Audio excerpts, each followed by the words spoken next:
We'll call the Kennewick County Board of Commissioners meeting to order. First order of business is to stand for the pledge.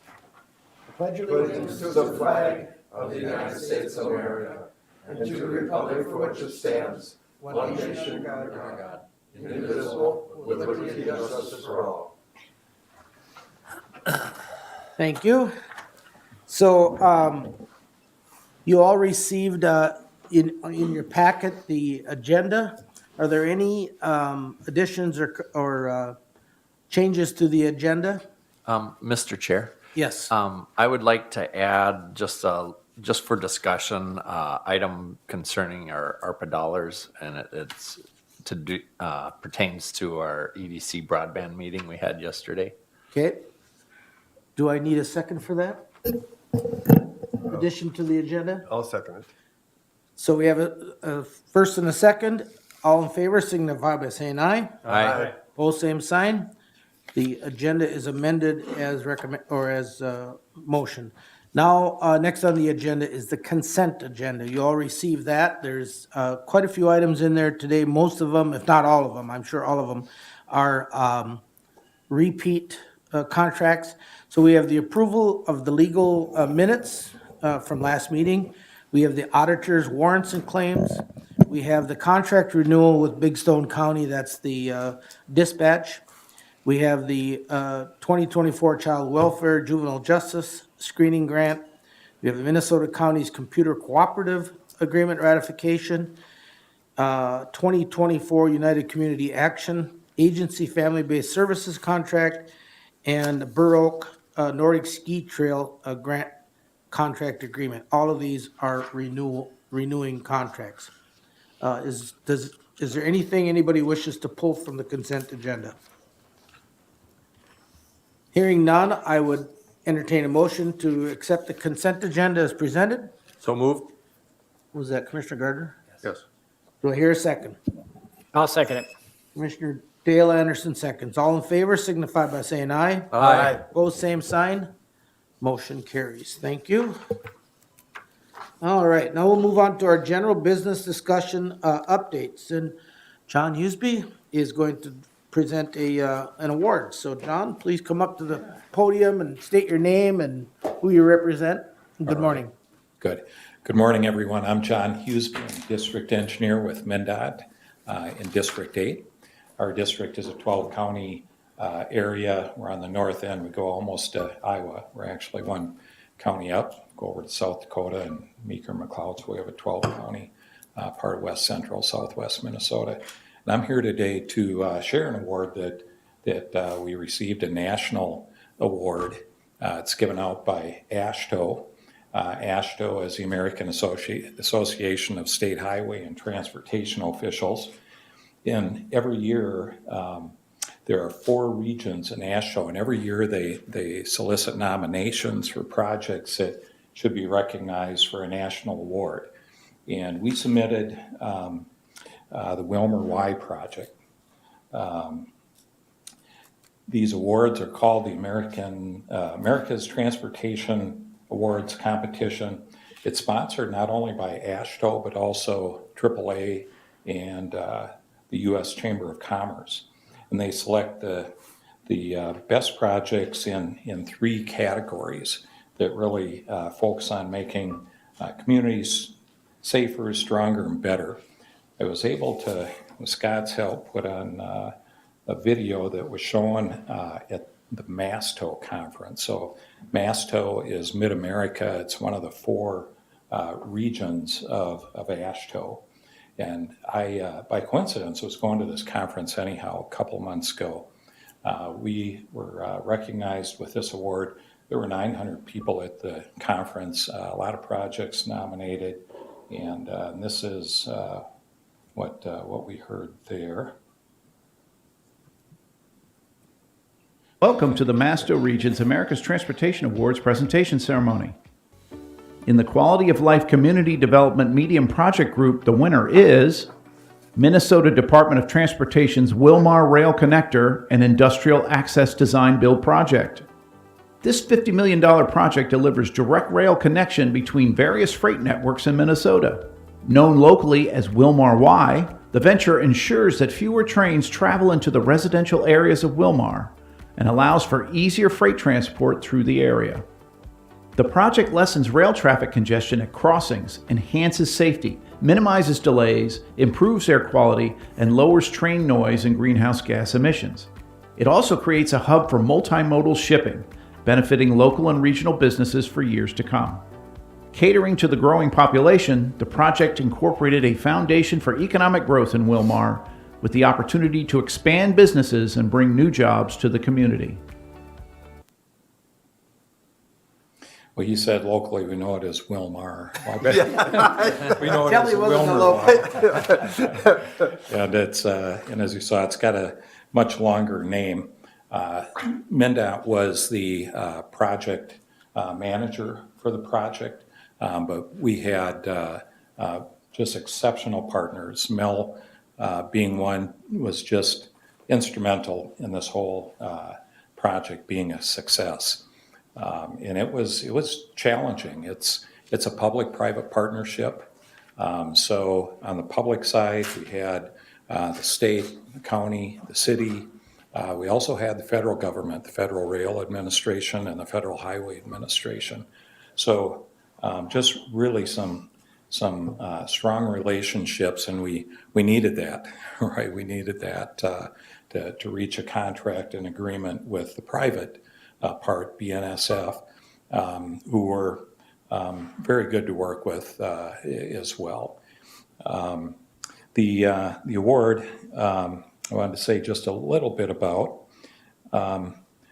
It was about $50 million, and the project was to provide a direct connection of various freight networks at the west side of Wilmer, and really to create a railroad bypass on the west side of Wilmer, as we all know. So some of the benefits, the trains were reduced that were coming into town. I think the initial estimate was 7 or 8 trains a day would be reduced. They could take the bypass, the railroad bypass, so to speak. So in doing so, it lessens that opportunity for crashes at roads in rail intersections.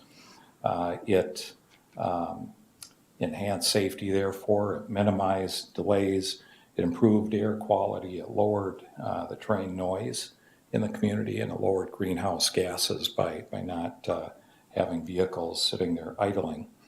And it really created this multimodal shipping opportunity that has just taken off. I assume the board is pretty familiar with that. But Aaron Backman has been really excellent to work with in this whole process as well. Aaron wrote one of the letters of recommendation for the award, and I told him I think that's probably what pushed it over the edge. He did just such a great job of writing up the story and telling the benefits of this. So I received this in front of about 900 people at this conference. I was telling Mel, it's a really nice award. It's glass, but it's clear. So in shaking hands to get the award, I think people wondered why my hands were like this, because you can't even see the award. So it's beautiful, but it's clear. And in doing that, I really felt almost awkward, because this is not just a MnDOT award by any means. These exceptional partners were so critical to everything. I mean, I can't tell you how many hours we spent together and how many things we worked out together. It was a very complex. The engineering part wasn't so much, but a lot of other things were complex about it. So we contacted AASHTO, and we got the exact award that I received that day. So, Mel or Roger, if I could Go ahead, Mel. present this to you, and Sure. so thanks for all you did. I appreciate that.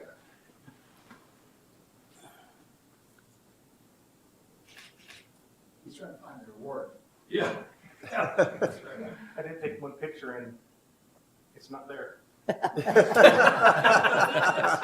was, You have to pay her I'll give you a close up, I box. guess. Yeah. Yeah, I think like this, but I should give them a suggestion, maybe put a little tint in their awards from now on. But again, just thank you for giving me a few moments, and we do a lot of things together with the county and the state, and I always appreciate working with Mel and Roger, and we've done a lot of things together. So, thank you.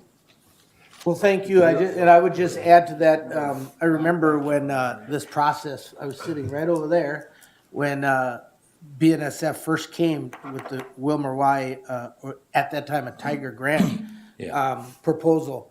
And it was kind of, I think we felt like we were a little blindsided by the whole thing at their very first go-around, so they came back a little later. And Gary Danielson was still the engineer when that first happened. And it seemed like so many years ago, and in a way it was. But, I know Mel and I made a couple trips to Washington as a result of this, several trips to St. Paul. And it seemed like it would never get there. And so when that opened up last spring, it was real satisfaction to see that come together. And then in some ways, it seemed like it was a blink of an eye and it was over with, after all the meetings that we had. So thank you, and thanks for all the hard work that MnDOT did to get this project done, and all the partners that were involved in it. So Yeah, thank you. And I should have mentioned that if I didn't, the grant was, the federal grant was $10 million out of about $52 million project, but it really was the one that pushed it over the, And they left a little bit of money in there so that if anybody knows what Tiger stands for, Yeah. you can stand for Just enough to buy a transportation, pizza or investing, transportation, investment, generating economic recovery. I think so? Yeah. Wow, that's impressive. So I don't know what I win for that, but Yeah. That's impressive. it's not called Tiger anymore. It's now it's part Raise of the grant. raise grants. Yes. Yep. Yep. Yep. So a little history there. Yeah, Well, thank you again very much for your. thank you. Good to see you all. Thank you, Tom. All right. That's pretty awesome. Federal granted my story, so I didn't have to look it up every time. Next up is a nuisance abatement hearing. Gary Gear from the Environmental Services Office. Gary? Yes, thank you, Mr. Chairman. Gary Gear, Environmental Services Director. And I have on the agenda this morning a nuisance abatement hearing for the Roger Moan property. It's on 212th Avenue Northeast. It's a non-riparian property up on Long Lake, just off of Highway 23. A letter was sent back in September with no action taken, and then a follow-up letter October 18th scheduling this hearing this morning. I was to the property yesterday and nothing has been done to abate the nuisances. It's a relatively small amount of solid waste and then 3 unlicensed vehicles, but it's very much a house-to-house residential area, and I think that's the significance of why the initial call had come into the office to inspect and review the property. And the 3 unlicensed vehicles, I believe, are 18, 19, and 20 as far as the tabs that are on them. So they have been sitting for a number of years too and not appearing to be used in any manner. So staff would be recommending approval or that the board take action to abate the nuisance by November 21st of 2023 with abatement costs incurred being assessed against the property as a special assessment. So you heard staff recommendation. How do you wish to proceed? I would move on staff's recommendation to abate this nuisance. Do I hear a second? Go ahead. I will second that. Commissioner Berg seconds. Any discussion? Did he ever respond, Gary? He did not respond. We did deal with this property, I believe, in 2018 as well. Okay. So he has, I guess to answer your question, he has not responded to these letters. Okay. I will send one more letter saying the board's action today and then would go and abate the nuisance. So Okay, thanks. Mr. Chair, Commissioner Berg. it definitely looks like it would be a nuisance problem. But the pictures always don't show everything. So is it a bigger nuisance than we see too? I mean, not so much in this case. Photo 1 shows the weathered cardboard boxes and just full of miscellaneous items laying against the garage. That's that's about the total of the miscellaneous solid waste. The whole property isn't covered, so this is somewhat more of a minimal site, and just removing 3 vehicles isn't too significant of a task for us to step in and help out and do. So on one hand, you could say it's not that significant, but it's also a violation of the nuisance ordinance, and And we're I- following through on. I didn't mean it wasn't significant that we shouldn't deal with. I'm just surprised a person wouldn't respond and take care of that. Yeah, Doesn't sound like it'd be too complicated. I agree. Commissioner. So my comment would be, thanks, Mr. Chair. You said that they're got neighbors close by, and that's pretty much the reason, or, I mean, Well, that's one where one of the reasons, I a guess. complaint, Yeah. we handle the nuisance ordinance on a complaint-driven basis, so Yep. we're not out looking for these Yep. type of things, but when calls come in, so that would just be my assumption that Okay. the call, because it's very much a mowed yard to yard to yard neighborhood, it Yep. isn't just a rural residential site. Okay. So it is, the nature of the area is very residential and well-kept, so I think Okay. that's maybe what instituted the initial call to the office. Okay, all right, thank you.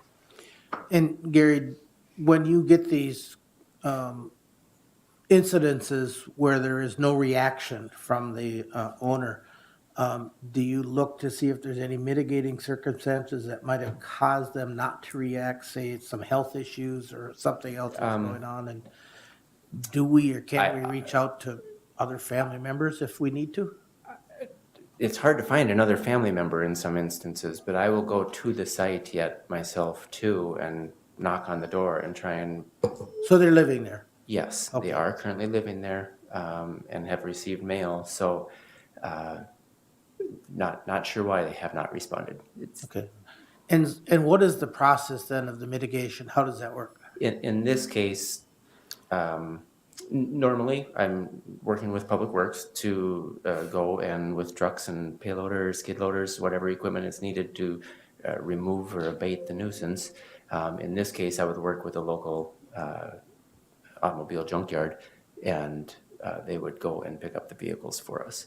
And in this case, there probably would not be, special assessments going back on the property because there wouldn't be a charge to us to go pick up those vehicles because they're doing that service free of charge to us, so then we wouldn't be charging the property either. And the amount of solid waste, miscellaneous solid waste boxed up laying against the garage there, I would work with Mel's office and maybe we could get a small truck there and not incur a cost per se for such a small amount. So there won't be an assessment is what you're saying? I'm trying to get this one to that, correct, because there would not be any charge for the vehicles, and the solid waste is so minimal that I'd like to be able to, and I may be able to go there with staff from my office and one of our trucks and load it, and we would dispose of it at the landfill and not charge that to the property owner. Only, and I'm just saying this just because it's such a minimal amount.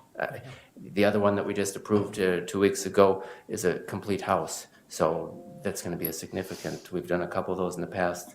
Complete mobile home set in Peaceful Hills, just west of New London, where that amount gets to be significant, but it's quite an undertaking for the trucks and the equipment needed to accomplish that task. Sure. So that's kind of why I said earlier too. This one's a very minimal nuisance, but yet it is. So we need to act upon it. All right. Any other questions or comments for staff? We have a motion and a second on the floor. All in favor signify by saying aye. Aye. Opposed, same sign. Motion carries. Thanks, All Gary. right. Thank you, Mr. Chairman. All right. Mel Odens, Public Works Director, has some resolutions. I think 1, 2, 3, 4, 5. Mr. Chair, Mel Odens, Public Works Director for Candiway County. I've got quite a few things. The first 4 are all related to the Local Road Improvement Program, the LRIP, commonly referred to. And in a minute, I'm going to show them on the screen, but maybe just as a little background to the whole Local Road Improvement Program, it's a grant opportunity that is competitive grants that townships and counties go after in small cities, and in this case, also tribal governments. They're due every year. They don't do an LRIP application every year, but when the legislature funds through the bonding, they do open up the application. And so we were successful on the very first one. We don't need to show the first one on the screen unless we want to, but it's highway, our County Road 2 that we did on the south side of Howick. And the only reason that it's on here is because we requested a few years ago to split it in two because we did the grading under one agreement and then we did the paving this year under another agreement. And in doing all the closeout of all the paperwork, they noticed that we didn't do a grant amendment. So the first contract, Resolution 2023-37, is an amendment, nothing more than an amendment to a previously awarded grant. So my recommendation is to authorize the chair and the administrator to sign on behalf of the county to amend the grant up to $775,000. That way we can realize all the grant that we were allotted. So you heard Mr. Oden's explanation on the amendment to a previous LRIP contract, and which constitutes the resolution of 2023-37. How do you wish to proceed? Mr. Chair, I'll make a motion that we approve Resolution 2023-37. Commissioner Dwayne Anderson moves on resolution 2023-37. Do I hear a second? I'll second it. Commissioner Dale Anderson seconds. Any further discussion? Hearing none, all in favor signify by saying aye. Aye. Opposed, same sign. Motion carries. So now we move into the current round of applications that are due on December 8th. And what they've done on this is they've allocated dollars that will be applied for projects related to MnDOT work, projects related to economic development and small towns and townships. And then a third category is for counties. And there's been a lot of activity. We've had, in our case, we've been working with 6 different entities to apply for an LRIP grant by December 8th. And the first one that we've got is in Raymond, and they want to rebuild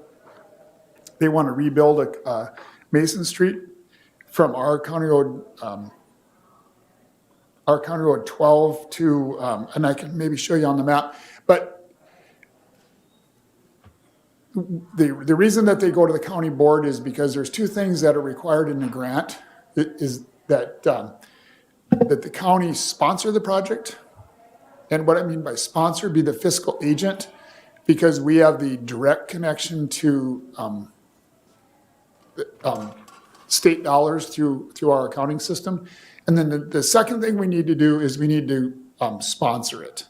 So we need to be a fiscal agent and then also sponsor it. And what we mean by sponsor it is we help them with the project, the soft cost stuff. We don't help them financially, but we help them with procedural things. And so we've been meeting with these townships or cities. When you say soft cost, you're not talking about engineering. Mostly townships and cities have their own engineering. But what we'll do is we'll help them with the process. The process. So like we might help them bid it. So and this is a question for all of these applications, how do the townships even become aware of them?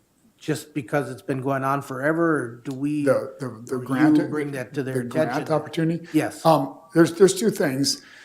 The Minnesota Township Association is pretty active politically, and so they do get it in their newsletter or their the Insider, I think it's called. And then the second thing is that I went and talked to them at the September before it came out. I went and talked to a fall meeting with the townships, and we talked. I went through a PowerPoint and explained to them when it's going to be, what the requirements would be, what the opportunity, because for the townships and small cities, they earmarked $6 million just for so townships are competing against townships. They're not competing against Kennewick County. They're not competing against a tribal government. They're competing against themselves. Likewise, for us, there's $103 million. 102 is 7 or something, rounded up to 103, that we would compete against other counties, county against county, townships against townships, and then the third one is more earmarked to working with MnDOT. So, but not to clutter it up, but here's the one in Raymond. Here's Highway 23. Here's our County Road 7. And then here is our County Road, our CSA 12. And they want to redo the road from here over to here. And so we as staff support this. I think we as a county board, I would recommend support. So my recommendation would be to sign resolution 2023-38 and authorize the chair and the administrator to sign on behalf of the county. You've heard staff's recommendation on resolution 2023-38. How do you wish to proceed? Mr. Chair, I make a motion that we approve resolution 2023-38. Commissioner Dwayne Anderson moves on 2023-38. Do I hear a second? I'll second. Commissioner Gardner seconds. Any questions or comments? Hearing none, all in favor signify by saying aye. Aye. Opposed, same sign. Motion carries. The next one on your list is Sunberg. Let me find it.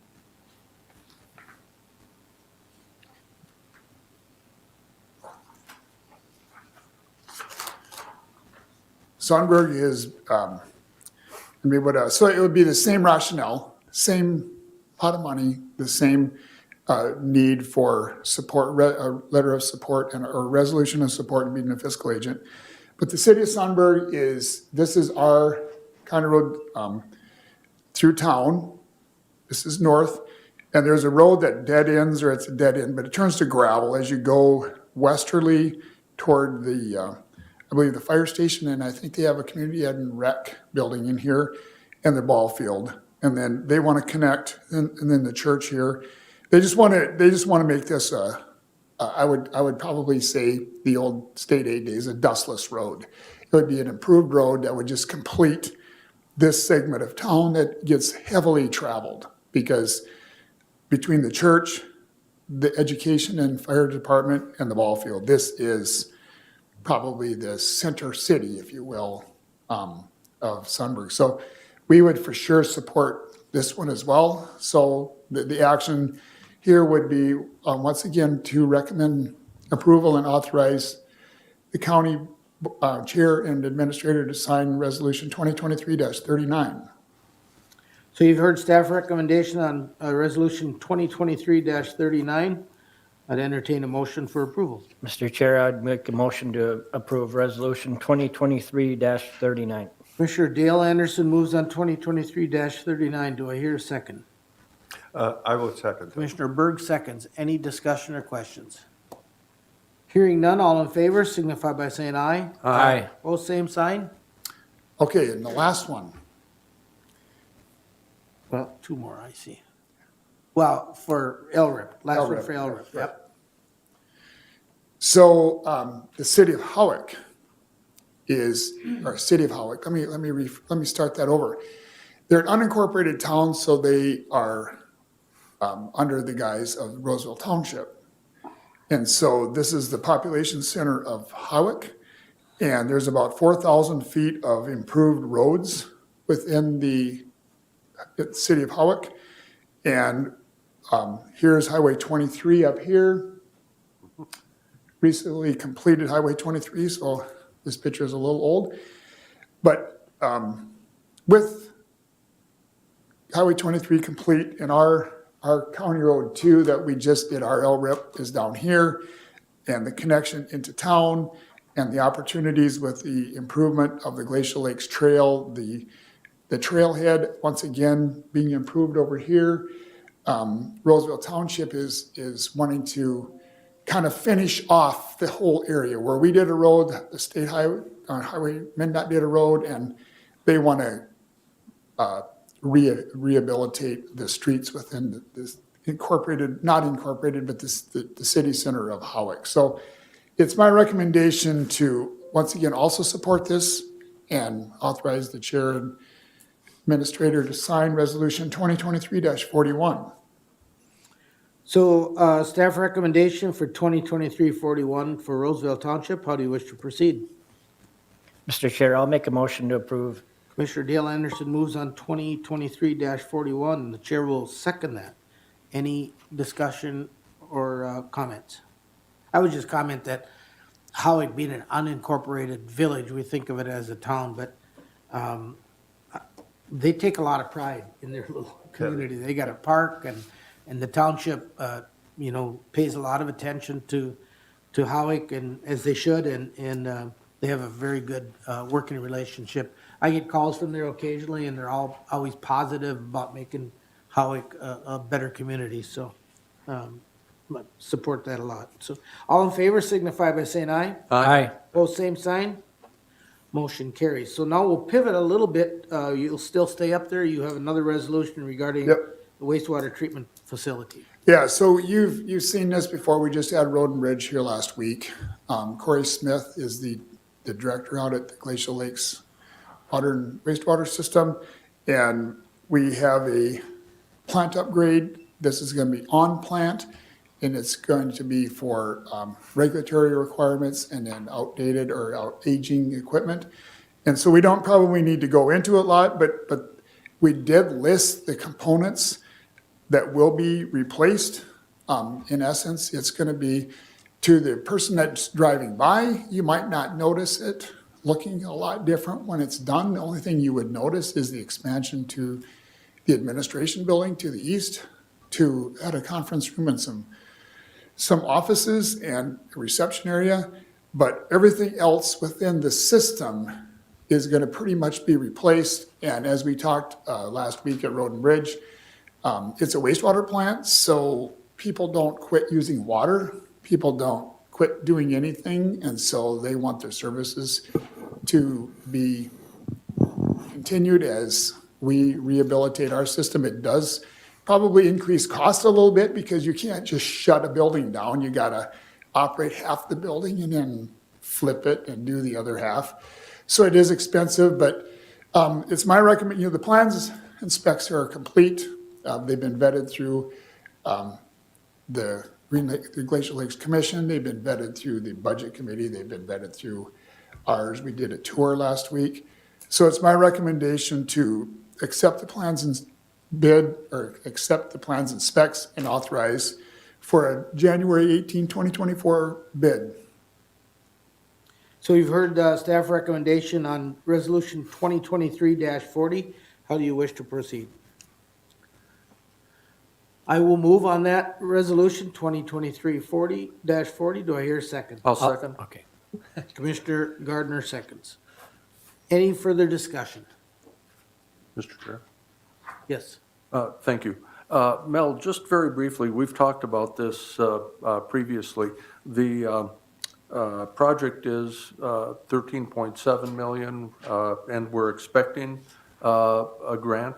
That wasn't always the case, though, correct? No, that's correct. In fact, that's a good point, because there was a large push at the end where the city of New London, Spicer, and then representatives from the county made a trip to St. Paul, because in the last days of the bonding bill, they needed to include grant monies, and this project had $6.5 million eligible for grant money, and we were able to get above the line, let's put it that way.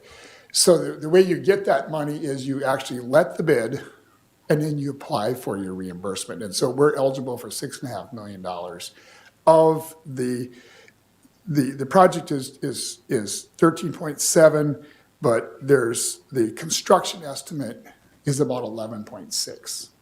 There's some engineering involved and Right. a few things and then some past costs.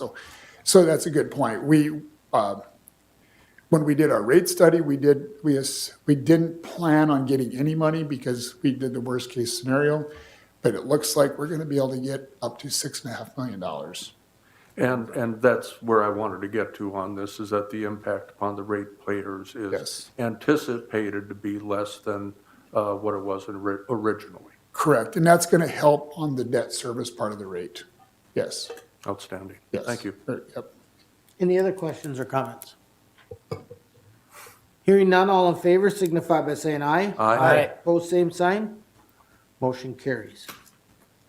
And now we have the pond to property lease agreement with Vatterbury Farms. So this is the last one, and it's relatively,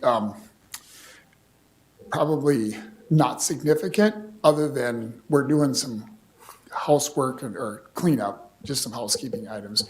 So what we have the ponds. We have the ponds that used to deliver or treat the wastewater from Spicer, New London, and it's north of the Long Lake Howick, north of Highway 23, and we have about a 60-acre parcel that we graze. And what we've done for years, for the last 23 years, is we would go out and count the cows, and then we charge them like $17 a person, or a head, and then we would bill them monthly, and we would get, $300 some year, and $700 some year, and $483 some year. So we thought, well, why are we going out there and counting cows? And so what we did is we thought, I think what we're going to do is simplify the process. If you put no more than 30 head of cattle out there, you pay us $500. If you want to do it, then there's no, if you have 5 head, if you have 30 head, it's $500. So it's my recommendation to simplify this lease agreement. It's a 5-year lease. We can revisit it at any time. If you feel uncomfortable about too many head, we can revisit this. So it's my recommendation, and actually staff signs it, but it's an agreement. It's a lease agreement that we could maybe do in future years under consent agenda. But this one is a big enough change that we thought we would just take it to the full board. So You heard a recommendation from Mr. Odens regarding the amendment of the lease agreement with Vatterbury Farms. How do you wish to proceed? The chair would move on that. And I will second that. Commissioner Berg seconds. Any discussion? Yeah, I got a question then, Mr. Chair. So you said the ponds are no longer being used, correct. and that was always county property, or how? It was the Yeah. old system. Okay, Yep. okay. And, we can use riprap out there, and we can do a few things out there. In fact, we're trying to exercise our option on the latitude of what we can use this land for. Because if you look to the north, to the east, to the west, it's all gravel pits. Okay. So the odds of this being gravel are pretty good.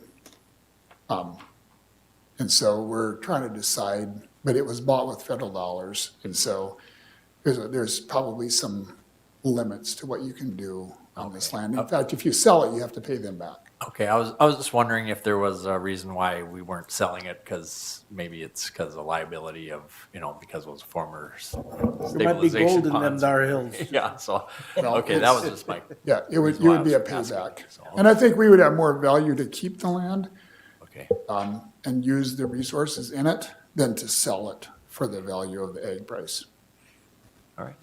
All right, thanks for that explanation. All in favor of the amended agreement signify by saying aye. Aye. Both same sign. Motion carries. Thank you. Let's take a 5 to 10 minute break. I don't know if our next I do see about in the hallway. We'll take a break anyway because we're quite a bit ahead of schedule, I think. Yeah.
The Kennewick County Board of Commissioners meeting.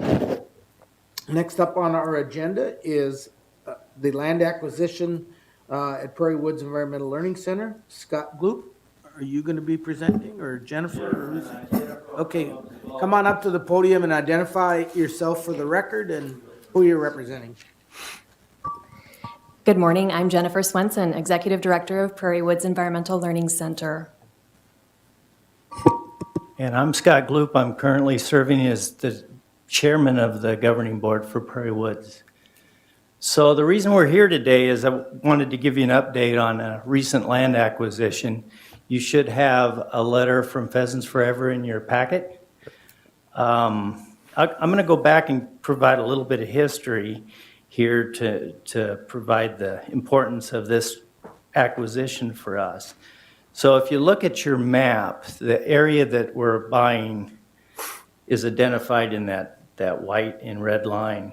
Just south of that is what we refer to as Reese's Ridge.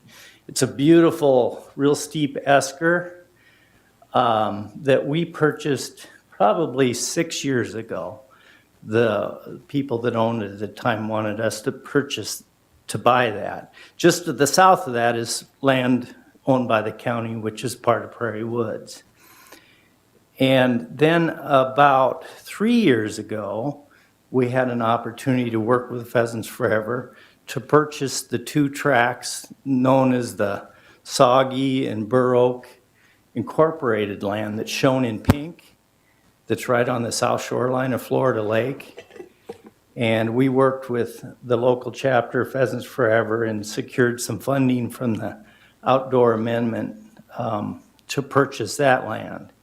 And the reason we were interested in those tracts is to complete a potential loop for a really beautiful trail. And the last tract that separated those acquisitions that would have prevented us from getting the loop is the tract that we're buying now. So the owners of this tract was interested in selling as well. And this is being purchased again through the help of Pheasants Forever with outdoor amendment money through the Lessard Sams Outdoor Heritage Fund. And as part of any time that funding from that grant is used to buy public land, the county commissioners need to be notified. And that explains the letter that you have. The reason we're here is just because we have this long-standing, great working relationship, and when I say we, Prairie Woods, with the county, of course. And so we wanted just to come personally present this to you and be available for any questions you have. There's no requirement that the board take any action in this case. It's just a notification, but we wanted just to come here and tell you about it. We're really excited about it. There's still a few small things we have to work through to get our public access completely through to get this loop. And we're in the process right now, Prairie Woods, of a planning phase to get special designations through the state of Minnesota that will make us available to, in the future, get additional grant funds that would help us develop these things. So this is really a neat piece of property. For those of you, I don't know if you all know what an esker is, but it's a relic from when this area was covered with ice 14,000 years ago. And as the ice melted, rivers established in that ice. And as those rivers established and melted through the ice, they deposited silt at the bottom of them. Well, then, of course, when all the ice melted, what was the bottom of a river turned out to be ridge lines from that deposition of that silt. So it's really a really cool ridge line that's heavily wooded. It's beautiful in there. And I really look forward to someday having a trail through there that the public can walk through there and enjoy that. So at that, we just open up to any questions you might have. Ms. Swenson, do you have anything you'd like to add? No, just as Scott mentioned, that we have a lot of wonderful plans happening at Prairie Woods. And upon high ranking of our application for designation as a natural resource-based park through the Greater Minnesota Regional Parks and Trails Commission, that we plan to embark on new master planning for Prairie Woods in 2024. Thank you. Any questions for either of the presenters? Commissioner Duane. Yep, for me, thanks, Mr. Chair. So on this photo, the land you're acquiring, is that in the orange and white circle? Yes. That's area. And then the one that you just purchased a couple years ago is in the neon, I'd call it or pink, or whatever Yes. it is. Fuchsia. Okay, okay, all right. Okay. And then how many acres is Prairie Woods right now? It's, I don't know exactly, it's over, you know exactly? So with the addition of this 24 acres, it will be 560 acres. Okay, 500. And most of that's county-owned land. In the last 8 or 9 years, as we've expanded, we've purchased probably 4 or 5 small tracts of land. At that time, at the advice of commissioners, there's always 2 commissioners that serve on our board, that if we were able to do that and purchase them as Prairie Woods 501c3, they recommended that we did that. So the last 4 or 5 purchases have been made, and they are actually owned by Prairie Woods themselves. But the vast majority of Prairie Woods is county-owned land. Okay.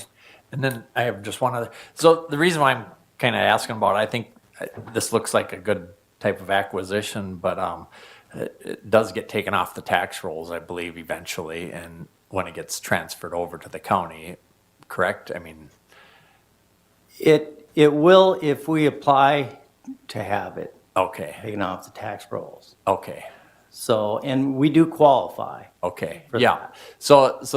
So my concern is not with this necessarily, but when you guys do other acquisitions, are there some lands you kind of go, well, you know, it isn't really what we would consider critical habitat, maybe it should be some other land, because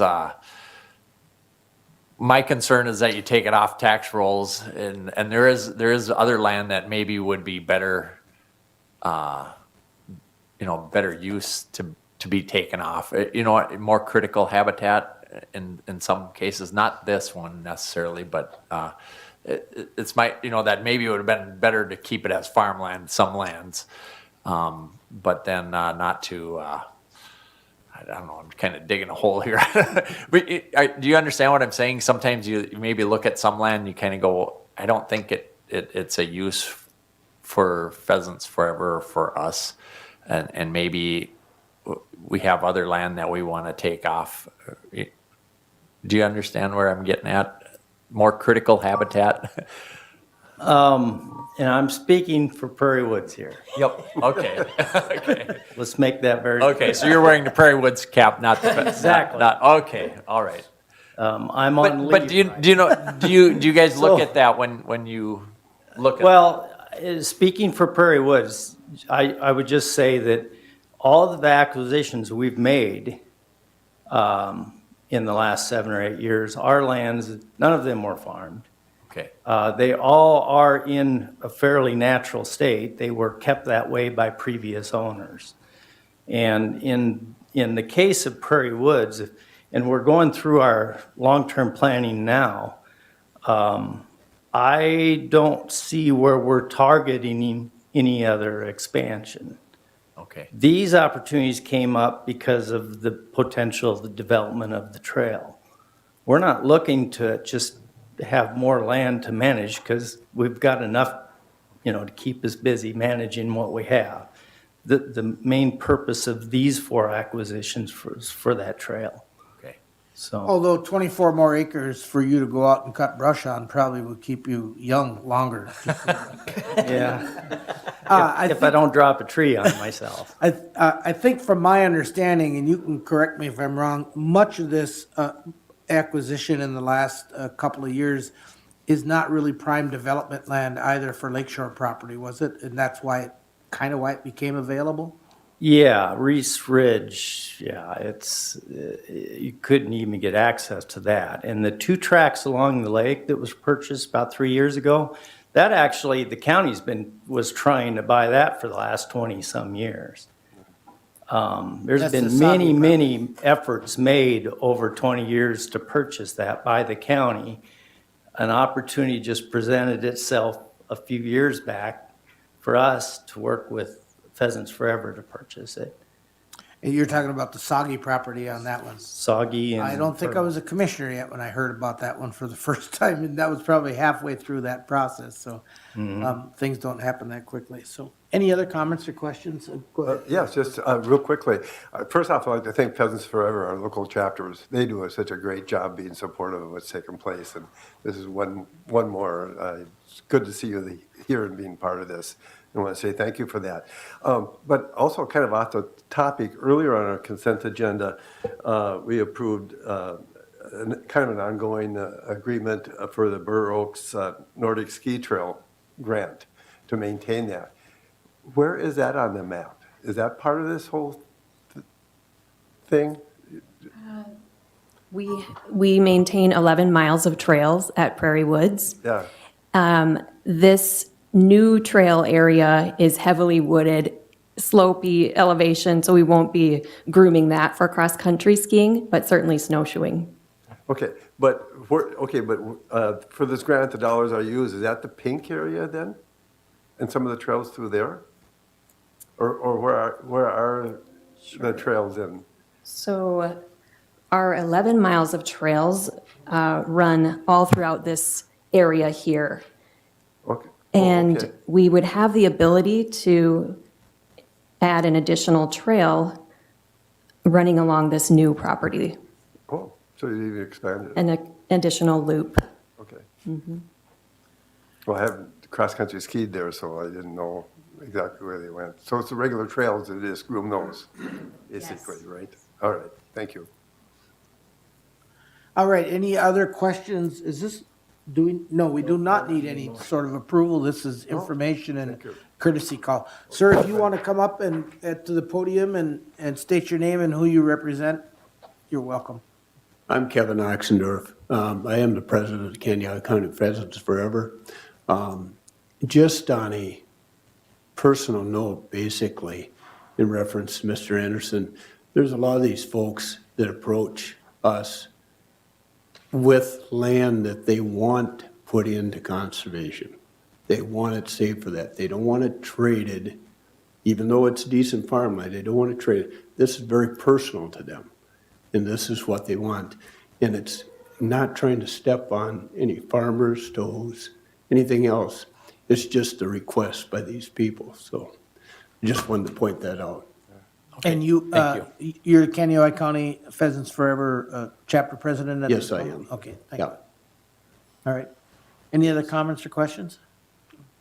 Well, thank you for the presentation and for bringing that in front of us. All right, then we will move on to our last order of business is administrative updates. Well, we'll just have this ARPA discussion now prior to the updates and appointments and calendars. So Kelsey, you gonna go up to the podium? You have an extra one? Oh, okay. Is this the same as the one we had before, or this one's different? Different. Oh, because I brought the other one with. Oh, no, it's different. Administrator Baker, you might want to start out why this kind of, and Dwayne alluded to it, Commissioner Dwayne Anderson alluded to it when he asked to add this to the agenda, how this came up kind of at the last moment as a result of yesterday's EDC broadband meeting. Kelsey Baker, Kansas County Administrator. I'm here before you today to discuss, continue discussing the ARP dollars that we were given. The reason why, as Commissioner Emdike said, is that we had our EDC Broadband Committee meeting yesterday. And we are finishing out some projects for 2 different projects throughout the county. And we are short $114,692,000. And so we thought it would be good timing to bring back some of the ARP discussion if we, and today we're just gonna have a discussion. And then on the November 21st meeting, we would maybe vote or ask for a vote for approval of finish off some of these allocations. So before you, I have printed out a sheet. It's a one-page document. I apologize, Shelby and Ralph, I will get you copies. I can look on with. No, that's okay. We can get copies. The remaining dollars that we have, as of today, it's bolded at the top, is that $1,255,599. So we have remaining that's unallocated. And if you recall, we did discuss this at the October 17th meeting. And so what the ask after the last board meeting was to go to staff and see if they would have any recommendations or ideas that we could utilize for some of the ARP dollars. And we asked, and they did speak. And so we have ideas before you. And I'll just kind of go through them. I'm not going to go through the dollar amounts yet, but I'm going to go through the thought process here. So we have the cultural resource study that we could do for the parks. One piece of playground equipment, I want to verify that. That's one piece. That's how much it costs. Yep. They're expensive. Federal lobbyists, a mulcher, a trailer, a soil conditioner, a grant writer, Cortico, which is a software that our deputies and law enforcement use for mental health awareness, professional development, self-development. It's very, very important to have that, and it would just cover that cost. Housing, I broke that down. We have, thank you, Karen. The $122,000 state aid dollars, and then $180,000 from the ARPA, which would be $300,000 that we could contribute to the Housing Trust Fund. Prairie Lakes Youth Program, I actually emailed back and forth with Holly Booth, the executive director, yesterday. She has not heard back from the quotes, so I'm going to continue earmarking that $75,000 for Prairie Lakes for their technology needs, because it would go towards iPads for the students, which I think is really beneficial and suits these dollars. I've included the broadband request at $114,692 to fill that gap to finish both those projects. And then I've kind of lumped in, it doesn't equal that $500,000, but I would like to still earmark the $500,000 for county technology. I spoke with our IT director, I'm not sure if he's in the room, our IT director the other day, and we kind of went through some of these recommendations as well. So updating public meeting spaces. We've allocated $300,000. That's really an unknown cost. Part of that is we would maybe bring in somebody like Tierney Brothers Consulting or some sort of IT consulting firm to help us see the needs of our public meeting spaces. A logging project, firewall, storage, and then we have question marks behind boardroom IT and commissioner iPads. The other question mark we have is offset payroll. So one of the ways that you can utilize ARP dollars is to reimburse the county's payroll. And so some counties have done that based off deputy wages, and so those dollars then just go into your reserve account. So I know that's something maybe the board might be interested in and using the remaining unallocated funds. But if everything was approved, we would have a remaining of $87,458 that would be unallocated. And just a reminder, we have to have everything allocated by December 31st, 2024, and we have to have dollars spent by December 31st, 2026. You know, Scott was talking, he was nervous about getting things spent because everything's on back order. We might, because we haven't paid for things, we might have things ordered for IT, but we don't have them in or paid. And I said, that's okay, we have until 2026. The chair and I spoke this morning. I feel that it would be okay to keep that unallocated, that $87,000 for a while. But it would be up to the board if you would want to allocate all of the remaining dollars at the November 21st meeting. So any questions on any of these? I know Mel and I spoke just briefly this morning. Maybe the low priorities would be the mulcher trailer and soil conditioner. We would maybe want to allocate more dollars for year 1 and year 2 for a federal lobbyist to up that to 60,000, or potentially up the grant writer to 50,000, maybe for year 1 and year 2. I know, Commissioner Gardner, that housing is probably not the dollar amount that you were thinking. However, I think moving forward, the Housing Trust Fund is not going to go away. And so if we can put our good faith towards the 300,000 contribution, I have met with the city administrator. I know they will be putting some funds in as well. And maybe we can figure out a way for ongoing contribution from the county to the Housing Trust Fund moving forward. Any other questions? So I see, Yeah, I had a couple of questions. It's kind of just dawned on me when you mentioned the offset payroll. That would be if we had at the very end then, and that'd be for the position. How would that all work out? One of the concerns I think was in the past with the ARPA dollars, they can't replace the current dollars that Wages. were, yeah. So is this for the existing new hires we use ARPA dollars and then Nope, this would just to possibly probably reimburse maybe deputies' wages. We did the revenue recapture.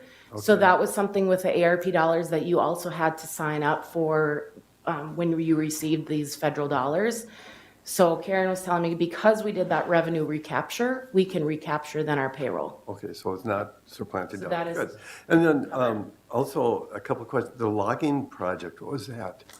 That is an IT project. That is to log and track files on who's accessing files, and it's a whole grand scheme of things. I did see Scott here, but he could probably speak more on Sure. that on November 21st if Okay. I could have him come up for that. We're already working on that. This would just not make it a county cost. And then if I may, Mr. Chair. Yeah. The public meeting spaces, the Yep. 300,000, what would that encompass? So all of our meeting rooms in all of our county buildings, we would look at what are the technology needs, updating screens, getting rid of cords. Do they need an owl that you would check out for more than, right now, we have an admin owl that Jeremy from Public Works will utilize. Our downtown office, we don't have anything like that in that meeting room either. And so it'd just be looking at all of our meeting spaces. that would include this room, right? Yep. Well, I Or is think this that's a separate? question that I would like to ask the board is where, if that's something that we would want to utilize within that public meeting room dollar amount, because the only thing, when we did get a quote a couple years ago to update all the technology in this room, and that's the video conferencing equipment, the cameras, that was close to that 300,000. So it's really expensive. And so Scott and I put a question mark behind boardroom IT just because it could be cumbersome if we started looking at the cameras and all of the desktops there. And so we thought we'd hit the public meeting rooms first, and maybe if we have additional funds after that, we could look at the IT room. I know we've talked about putting a TV somewhere other than on the tables. That's something we could look at, and we could always reuse the TV somewhere else. Like I said, I think it'd be nice to have a consulting firm come in and look at what our needs are, because I just think when we look at our public meeting rooms with technology in the boardroom, I'd like to get it right the first time, because it's probably gonna stay like that for a while. So that's where a consulting firm, it wouldn't have to be Tierney Brothers, but some sort of IT consulting firm could come in and look at our space and see what our needs would be. And after 25 years, is that about the age of this building? 25 years? Something. I wonder if it doesn't get closer to 30. So if this room was ever reconfigured in any way, you wouldn't want to invest a ton of money in IT only to have it in the wrong places and the wrong types and that kind of thing. But it seems like however many years old this building is, so are the monitors that we're looking down in the hole on when we try to Yeah. watch what's happening. So in the meantime, if we could figure out a way, and maybe the Tierney Brothers or somebody like that can do that, it's how do we how do we improve our IT until we get to that sort of bigger picture? And so for me, certainly you'd want to do something that could be repurposed. If it's not the right thing for afterwards, it could be repurposed in one of the other conference rooms or one of the other buildings at the county. But, you know, I am, what is the word for somebody who doesn't understand technology? Dinosaur. Well, no, it's Luddite. Luddite, thank you, that's the word I was looking for. I am probably the biggest Luddite on this dais, but I know what I'd like, I just don't know if it's even out there, so. So is there anything that I'm missing that you would like add? You know, there still might be some staff that would trickle in for some requests, maybe some smaller dollar amount requests from Health and Human Services. But I think I had heard from most. But there was a few that I hadn't heard from yet. So, And it should be noted too that when we do a broadband application, we have 3 border-to-border broadband applications that will be submitted next month. I mean, if they don't happen, then the allocation that we were gonna use from ARPA dollars then will be ostensibly available, because they will have to be used perhaps before we can reuse them, if you will, for another border-to-border application. So, and you know, and the clock is ticking. You know, I would say that 87,458 by July or August, you know, if there's still a bunch of it there, we need to be thinking about how to deploy it. so what I'll come with on November 21st is probably a more formalized sheet like this. Sarah Swedberg and Mark Beschen with the EDC Broadband Committee will be here for that 114,000 request. And then I will work with Scott on finalizing some of those county technology IT requests. I'd still like to earmark that. My recommendation would still be to earmark that 500,000. But if you're hearing from any of your community members, your constituents, things like that, if we would need to add anything onto this list, please let me know before the 21st, and then we can really narrow down what would be that unallocated amount. In the meantime, okay, I saw a finger up over here. Sure, no, So I'll- go ahead, Commissioner Gardner. Thank you, Mr. Chair. Kelsey, thank you for the recognition of regarding the housing dollars. And you're correct, it's not what I was thinking of. And that can continue to be hopefully part of the discussion. We'll figure something out. Very briefly, what's some of the thinking behind a federal lobbyist? And is there a specific type of firm or lobbying effort that we're looking for? Or is this just kind of in conjunction with just general county needs? I would say general county needs. When we've had, and maybe Mel can speak on this a little bit too, when we've had staff and commissioners go to Washington DC, we have a presence there with Can Ohio County, and we want to make sure that that need is filled when we can't be in Washington DC. The other thing I think we could also look at is a federal and state lobbyist firm as well. We are not zoned in on one firm at all. I think we're just kind of testing the waters to see what firm would be the best fit for Candioi County. Mel and I have a call this afternoon with a potential firm just to see what they would offer. And Mel, if you want to speak on that a little bit as well. Sure, Mr. Chair, members of the board. So when you're in Washington or St. Paul, they think, you know, they don't like people that do the one and done. Like you're coming for a grant for a bridge or road or whatever you're talking. They want the relationship. And so, so when you have a federal lobbyist, I realize it probably feels like your return on your investment might not quite feel like it's always there, but we've been doing that. This is my 9th year as a county employee, and we were successful in getting $4.8 million this year. Now, it took a lot of staff time and my time to coordinate all these meetings, and we've been fortunate to sometimes ride on the shirt tails of maybe the Highway 23 Coalition, or maybe ride on the shirt tails of the asphalt industry, or I don't, but that's not maybe always being fair, and it's also, if you want a presence in a relationship, we need to be out there at least once a year. And so that's the value of it. Because there's going to be more than just public works projects that come into play. There's going to be, there's a lot of other things out there, especially in this 4-year window of these federal grants.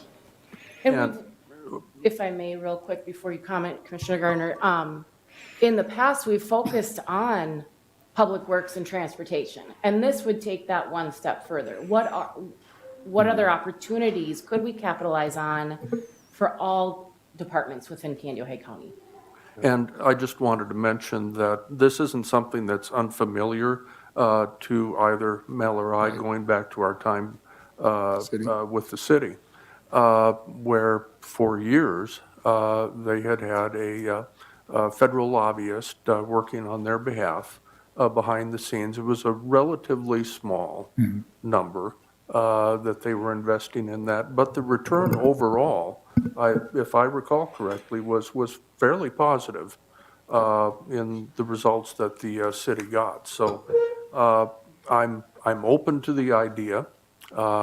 My question is primarily around what areas we would be asking their more specific work on, and I assume this would also then tie into the idea of the grant writer as well. Yeah, and should be noted that there are other counties around the state, most of them a little larger than us, that routinely employ lobbyists. But I think even though we're a relatively small county when you compare us to Olmsted, Wright, the ring counties, especially the metro, we've been pretty assertive, if you will, engaged in going after the federal dollars, and quite successful federal and state dollars. And so with the IIJA, Inflation Reduction, and the different programs that are out there, I think the window will be somewhat narrow for the opportunities, and perhaps now is a decent time for having support, this kind of support. But I'll just leave it at that. And Mr. Chair, I just wanted to follow up, and basically, I said pretty much the same thing. It sounds like we're very supportive of this, and I would think after you get more information about this, to even consider the $60,000 possibility.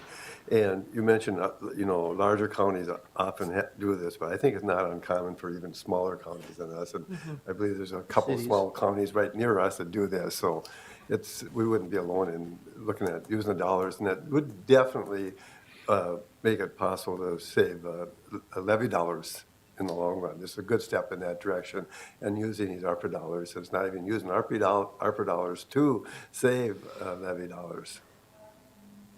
so, Mr. Berg, you had your hand up, and Commissioner Berg did. I'll give you a second in a minute. Did you have another comment, or was that's it fine. related? No, that was Same it, thing, pretty okay. much. Commissioner Dwayne Anderson. Okay, thanks, Mr. Chair. So I just got a question about the park playground item. Where is that at? Where it would be put? I think we were looking at east. I think we were, but I was looking at you like, east? it was east, but See, the thing is, they're just so expensive, and I'll be honest, a few of our parks need updated playground equipment. And so we thought this would just chip away at one, just Okay. because they're so expensive. Yeah, I just wanted to know where it was. well, We talked about east or west. but that's why we put the 50,000 cultural resource in there as well. Yep. Okay, all right. And then my other question would be, the grant writer, is that an employee, or is it just hiring a firm, or? So it would be a firm. Okay. I think I would like to, my thought process with having a grant writer, I've reached out to another county way north of us. They have a grant writer, not on staff, that they did an RFP, and they have a dollar amount that they work for, and they look at all different types of grants. I was speaking with the chair this morning. There's another county that has grant writers on staff. I think if this were to be a successful within the county as a contracted, independent contractor, then maybe down the road, we would look at bringing somebody full-time in-house.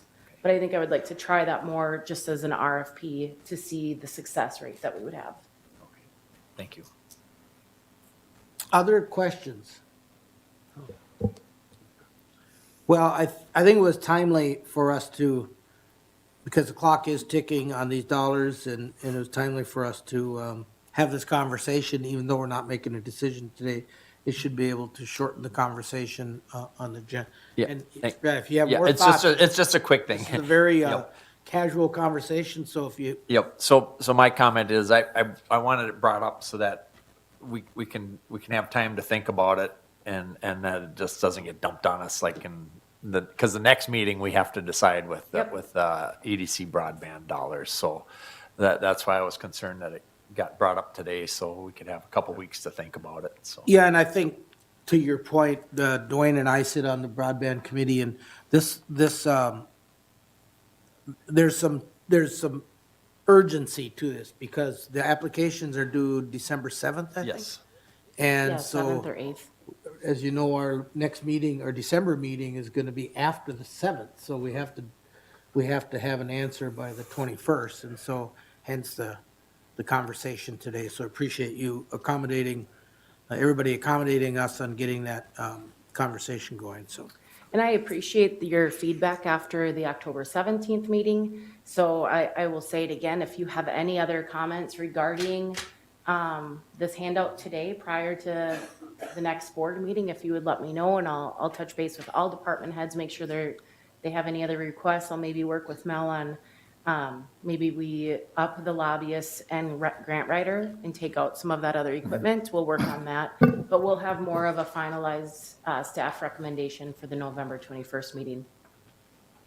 Yeah, and my last comment is what I kind of like about this is some of these check a box of some pretty small items that probably been nagging on staff for a long time that, well, if we had this or if we had that, and so we can check some boxes and get some things in place, so, I have a feeling that 87,000 is going to be a little bit lower yeah. for the final Really is. recommendation. So, all right, well, thank you for that presentation, and then we'll go into, as you make your way back here, we'll start with board report. Well, any scheduling issues in the next couple of weeks? We got one more meeting before the annual conference. Is there any other calendar things we need to deal with? I can't think of any. Mr. Chair, Yes. have we a need to move our first meeting in December due to the conference? We already did that. Did we already do that? It's the 11th. Outstanding. No, Seventh or what? it's the 7th. It's like the day we get home or the day after we get It's home the from the Thursday, conference. it's the day that you've had it before. Yeah. Instead of, but we're not doing an evening or a morning meeting, we're just looping, I'm sorry, I'm probably not we're looping everything within that evening meeting. So we'll start at 4, instead of going at 9 a.m. in the morning and coming back at 6, we're just gonna start our regular board meeting at 4:30, and then we'll do our regular business, and then at 6 p.m. we'll start the TNT meeting.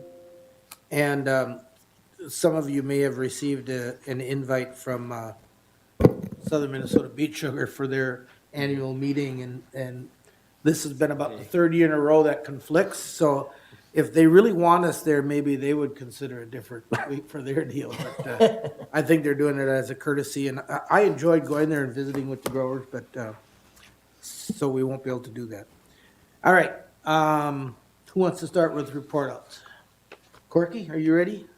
Sure. I got quite a list and not a whole lot to report, but it's been a very busy couple of weeks here. Prairie Lakes Youth Program, and we kind of talked about this before, some of the things happening there. But other than that, they're still having trouble with staff turnover sometimes, and it gets to be a struggle. Woodland Centers, I had 3 meetings there, and some of you were involved in the same meetings as well. I've had a separate housing meeting, a finance committee meeting, as well as a regular board meeting at Woodlands during this time. And a lot of things are happening there, a lot of good things. I really like to take this opportunity to remind everybody that there's going to be an open house, if I can find it here. Hang on one second. This is probably it right here. Oh, I jumped in too soon here. Woodland Center is going to have an open house in Skylark's area. They rent space in there, and it's more of a place where families and individuals can come for different services. And it's kind of more community-like. And their open house is going to be on the 15th of November. That's a Wednesday from 1 to 3 o'clock.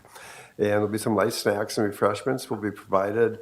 And this is where they provide some of their certified peer support services, behavioral health her services as well as other services. It's a new program, and it seems quite popular. I also had a county intergovernmental agency meeting, which involves the Wilmer school system and the city of Wilmer, as well as myself and Commissioner Gardner, and he can probably add to that too. A lot of time was spent talking about the schools and the election today, and I want to remind everybody or encourage everybody that's in the Wilmer School District to vote, and that's taken place. And I actually stopped down there this morning, and there's quite a line. So I encourage this as an important thing to have a say and do your vote. There was an EDC board joint powers meeting, and I think we've probably heard in the media a lot of the stuff. We talked about rebranding as well as the needs for more space and looking at options there. We all attended the District 6 meeting in Dawson, and that took up most of the day. We had a road and bridge meeting, which I really found that very helpful to understand what was taking place, and especially with all the grants and approval we've had recently there, the facility, to actually see it, so that was good. I did have a quick question to kind of get off the subject. On the way there, for the road and bridge meeting, right near there was a tree with a big nest in it. Is that an eagle's nest? Just to the north of the road. Yeah, it was, okay. Oh, that was interesting. Well, that's great. That's terrific. And then I had a Prime West meeting, and Prime West has got all their grants out now, and things are going quite well there. Oh, along with the Prime West, we got our flag, and our flag is probably about the size of the flag we have out front, and we had to submit a flag because each county member of Prime West has their own flagpole and with their county flag on it. So we have ours there. It's right next to the building, and along with 27 other flags. So it looks like the United Nations almost. So we probably need to decide what we're going to do with this flag, because they made an extra one for each county to have. So some counties have a county official flag, but this we had to have a flag, and so we used our logo, and that's what our flag looks like. So we have to look at and doing something about that. Hot Creek project meeting, as well as a Hot Creek One watershed plan board meetings, 2 different meetings on the same day, and that. Well, pretty much most of my time. Just for everybody's information, I also. It's not a Canada County Board Commissioner appointment at all or position, but I have, for the last couple of years, been on the planning committee for the Minnesota River Area Agency on Aging Committee. And I spent 2 days last week on Zoom interviewing 26 projects online with them, and prior to that, spent days overlooking these applications for allocations for grant dollars. And these are federal dollars that involve Title III, B, C, D, and E type of funds. So in our southwest Minnesota, it involved 27 counties, and we funded those at this point, the way it looks. So we would put the recommendations into their board, and their board made the final approval. So, and that's the end of my time. All right, thank you. Dwayne, you want to go next? Yeah, I can. Okay, so since our last board meeting, I think I had 8 different meetings, and so I had to wear 8 different hats. So October 19th was our West Central mental health meeting, or Woodland Centers, meeting, but all of us were there. I guess the chair wasn't there, but Yeah, I think I had a conflict. you were at something. I can't remember what it was, but anyway, that was I think pretty much standard type meeting. And then on the 25th, I had Drug Free Coalition meeting. We're trying to figure out, how, kind of what to do with the new law with legalization of marijuana and where that kind of puts us, I guess, and kind of how to address those issues. On the same day, I guess I had an AS task force meeting. We didn't have quorum. We were short, I think, 1 or 2 people. So basically, we just had a meeting where we just discussed and had information, but we couldn't take action on anything. So hopefully our next meeting will have quorum because there's a few things that the AS task force has to kind of get accomplished. On the 26th, I had a UCAP meeting. That was pretty much just a regular meeting, no new real information there. On the 27th, was our AMC District 6 meeting. What I got out of that mostly was where discussion was about IT, and they said you better start considering that as infrastructure and not just something that gets put off on the sidelines, because there's a lot of issues with hacking and spyware, malware, whatever you want to call it, viruses and ransomware, that it's getting to be real serious situation with some counties, and that they're dealing with it, and we got to stay on top of it. So that's just something for us to consider in the future. We got to keep on it, and it seems like when things are going good, it seems like it's a waste of money, but if things go bad, then it was something that we should have done. So I'll continue with this. We had a road and bridge meeting, and then we did our tour of the sewer plant up by New London.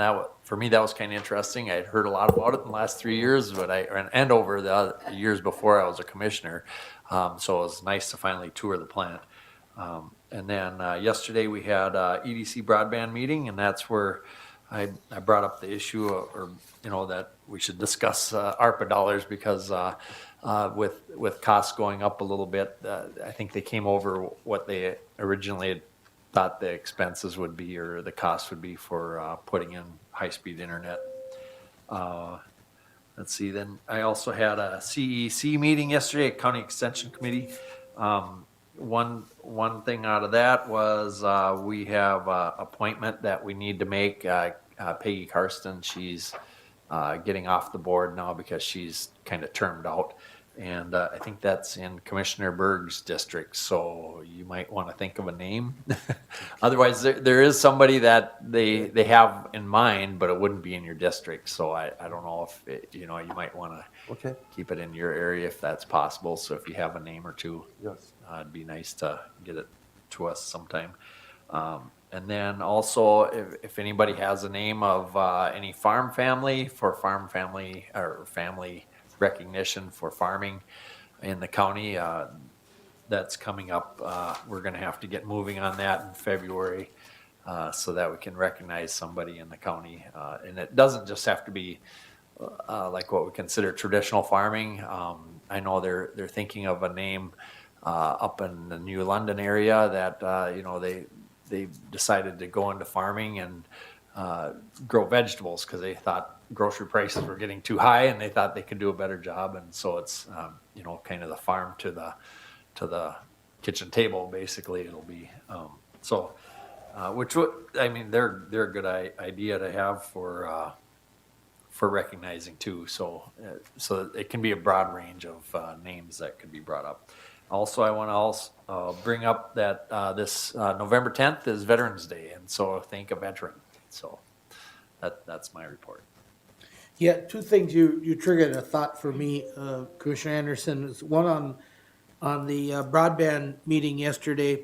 The current applications that are going into the state represent, was it 1,820 passings? It's a lot of passings. Yeah, it's and there'll be a couple of townships that'll be complete once, if we're successful on these. it was 1,800 and something. 1,800 and change. There. 19 and 19. Oh, that's the dollar amount there. And then the other thing you brought up about the veterans is lighting up the buildings green. I think you did it last year at Public Works, and I think we got some ideas for making the buildings green as part of it's part of a NACO initiative for Veterans Day. So anyway, Dale Anderson. All right, had quite a few meetings also. We had a meeting on the 20th with Prairie Woods on a land access, so they can access their trails. That was interesting and ongoing process. District 6 meeting was interesting to drive out to Dawson and see the country out there. It's always kind of fun to go across there. It's always an interesting meeting, I think, to go to, because there's a lot of things that you find out what other counties are doing, and that's really nice to have that input from the other counties. On the 30th, I met with Kelsey and the planning and zoning people, just kind of an education thing for me to learn a little more about the process and what all goes into that. It was very good to sit down and have a one-on-one meeting and kind of for me to understand where they're coming from and for them to understand where I'm coming from. So really appreciated that time that they took to explain things to me. Road and Bridge meeting on the 31st. Got the tour of the plant, like Dwayne said. That was really interesting. We always hear about it, but you never get to really see the guts of it. And it was fun to see that and see how it all works. The other one I had was yesterday. I had a tourism meeting at 11:30, which conflicted with the CEC meeting. So I went to the tourism meeting because I knew Dwayne was going the other way. So there's a lot of things going on in the tourism part of the county. I guess the one big thing that I take close to home is the new county sign is back up in our pasture. So if you're coming from the north-south, there's a brand new sign put up there again.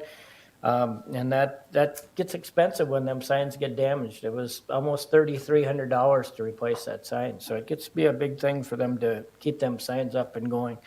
They're looking at a billboard campaign coming up from 23 from Marshall down in that area, coming north to promote the county.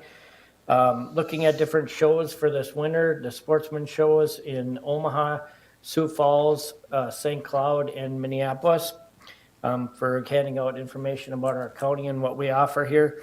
So that was really interesting. Very busy summer for the resorts and the businesses in the county. Actually, golfing was a big hit in September, and they said it must have been the temperature, because it was like the biggest golfing event that they've had was this September. So it was kind of interesting to hear how the weather affects people's activities also. So good meeting on that. And then last night I met with our local town board on the broadband issue. So got a chance to hear their opinion on that and to see how that whole process is coming along also. That's all I have. Thank you. Commissioner Gardner. Thank you, Mr. Chair. Many of the meetings that I was at over the past several weeks have already been covered by others. The EDC joint powers and the discussion around the potential relocation of the EDC offices. That's an ongoing conversation. The several Woodland Centers meetings that Commissioner Berg referenced, the district meeting in Dawson. West Central Industries Board meeting was held back on the 30th, and we received the annual audit report, which showed no significant findings, and a clean opinion on that, which was nice to hear. And the Road and Bridge meeting as well, among others. Yesterday, I had a Supporting Hands Nurse Family Partnership Joint Powers Board meeting down in Olivia. And at that meeting, the board did approve action to, and this is something that's been going on for several years. Each year, there's an annual request of the participating counties that's determined by a formula for each county, and over the years been reducing the amount of that ask because the organization's reserves are overly substantial for whatever reason. So back this year in 2023, The funding from Candido High County was about $42,500, and it will be reduced to approximately $30,000 for 2024. So there is a nice little net gain. I have the exact figures for you after the meeting. So since we're still in budget season. So, wanted to mention a couple of items that I'm going to have upcoming. One is a League of Women Voters Hot Topics Forum. Kelsey and the city administrator participated in the one last month. And this next month, it's Aaron Backman, Jill Bankston, and myself on the topic of housing. And that will be held at the Wilmer Public Library, I believe, from noon until 1:30, thereabouts. And looking forward to participating in that. And then the next day, in the evening, AIM is having their annual meeting, their town hall forum, down at the Barn Theater, and I'm participating along with Representative Baker. I don't recall if there's anybody else in a town hall with the members of AIM, and hopefully answering questions about government in general, and looking very much forward to that conversation. And finally, I did want to just echo what Commissioner Berg said about the school bond referendum today, and I just want to echo what Representative Baker had in his op-ed in the Tribune, that I am also going to be voting for both questions today, and I would encourage folks to do the same, and that's it. So I have a question. I think AIM stands for something different from what I'm thinking of. I'm thinking of the American Indian Movement, but I don't think that's what you're talking about. Advocacy and inclusion matters, I believe. Okay, thank you for that clarification. Thanks for the quiz. All right. I attended those for the last several years with Representative Baker. A very interesting meeting. It's very well done. You're going to enjoy that.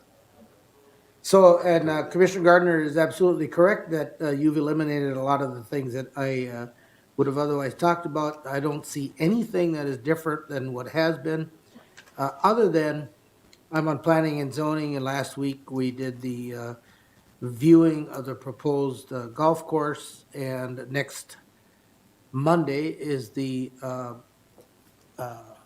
public hearing for the conditional use permit with planning and zoning, and that has been moved to downstairs in this building as opposed to normally it's in the boardroom.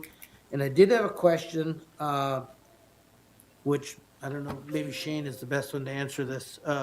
If commissioners want to be in attendance at that meeting, the publicly noticed meeting, and if they want to be in that meeting just for learning and listening, is that appropriate? Yeah. They shouldn't probably get up and testify or. All right. So if anybody is planning, you got the clearance on that. And then I'll just let you know that the Association of Minnesota Counties encourages counties to bring a door prize to the annual conference, and I've got something arranged. If you allow me to continue to move with that, I'll just have that taken care of. It's just it won't cost us any money unless I send you a bill for my basket. All right. I do have. Yeah, go ahead. At the next board meeting on the 21st, Barbara Marks will be here with Engen and Associates. She was going to be here today. There was a little miscommunication. But we're going to do our tour of all the buildings next week, and then she will be here on the 21st to go over kind of what the proposal is and bring all 5 commissioners up to speed on what we've been talking about within the building committee. I'm really excited to see, I reviewed the PDF that she'll be going over on the 21st yesterday, and it's really exciting to see some of the positive changes that we could make that are minor in all reality. I don't want to scare anybody for the 21st. But it's really exciting. The other thing is, we're just finishing, hopefully we'll be starting AFSCME negotiations later this month, and we will be bringing all of the contracts to the board at the second meeting in December. Hopefully, we will not have to call a special board meeting to approve those contracts going into January 1st. All right, anything else come before the board? Commissioner Gardner? Thank you, Mr. Chair. I don't think we want to let this meeting end without acknowledging the tremendous loss suffered by our friend, former Commissioner Raleigh Nissen, in the unexpected passing of his wife, Glenda, last week. Glenda was also a county employee for 41 years. And of course, those of you who've spent more time on the board know them probably better than I do.